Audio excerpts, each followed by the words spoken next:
Announcing the commencement of the first purge.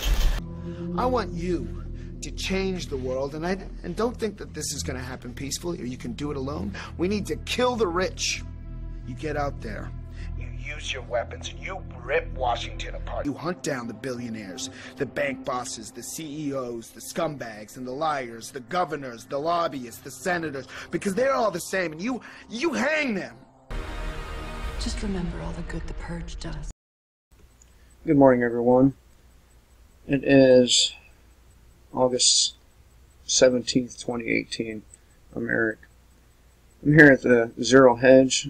This is a very dangerous outbreak. WHO chief worried over Ebola in DRC.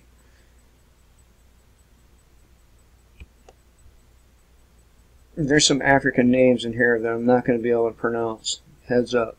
The director of the World Health Organization is urging a ceasefire between armed groups in the Democratic Republic of Congo, as raging conflicts in the region have hampered efforts to stop a new Ebola outbreak, which is transmitting freely, reports the Daily Mail.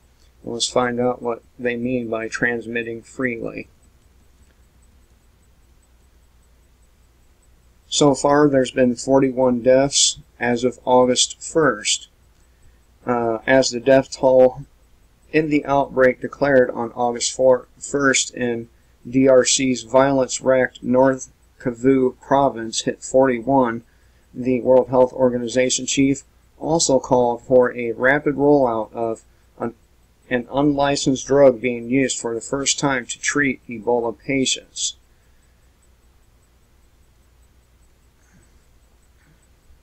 The WHO chief, who traveled to the hot zones in Beni and Magina in recent days, says that while he was worried before his trip, since his return I'm actually more worried.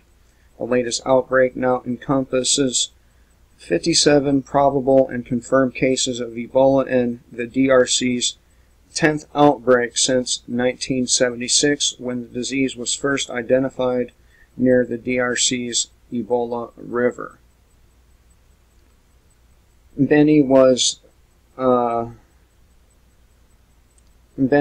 scene of a 2016 massacre, which at least 64 people were killed by militants, bringing the toll to over 700 dead since October of 2014. In North Kivu, health workers are being forced to navigate their response among more than 100 armed groups, and Tedros said that they have been 120 violent incidences since January alone. He said the region was sprinkled with so-called red zones, or inaccessible areas. The environment is really conducive for Ebola to transmit freely. We call on the warring parties for cessation of hostilities, because the virus is dangerous to all. It doesn't choose between this group or that group, according to the WHO chief. Meanwhile, there are currently 1,200 people living in the Magina hot zone who may all receive vaccinations after at least 7 health workers were infected with the disease. In a bid to halt the virus's lethal advance, DRC Health authorities said Tuesday that doctors in Beni had begun using a prototype drug called MAB-114 to treat patients.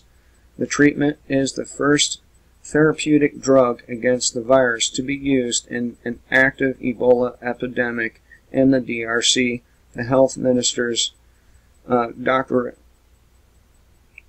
Directorate for Disease Control said.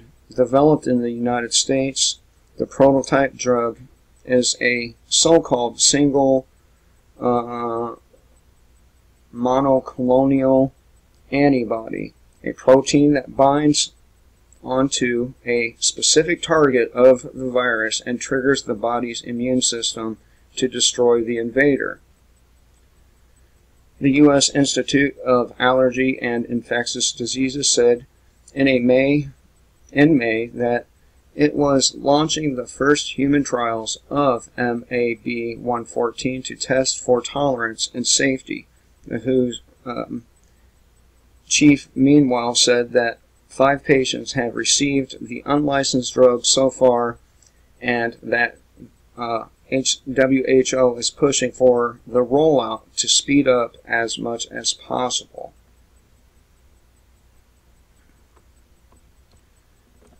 Let's see here. Well, that's it. So, just something to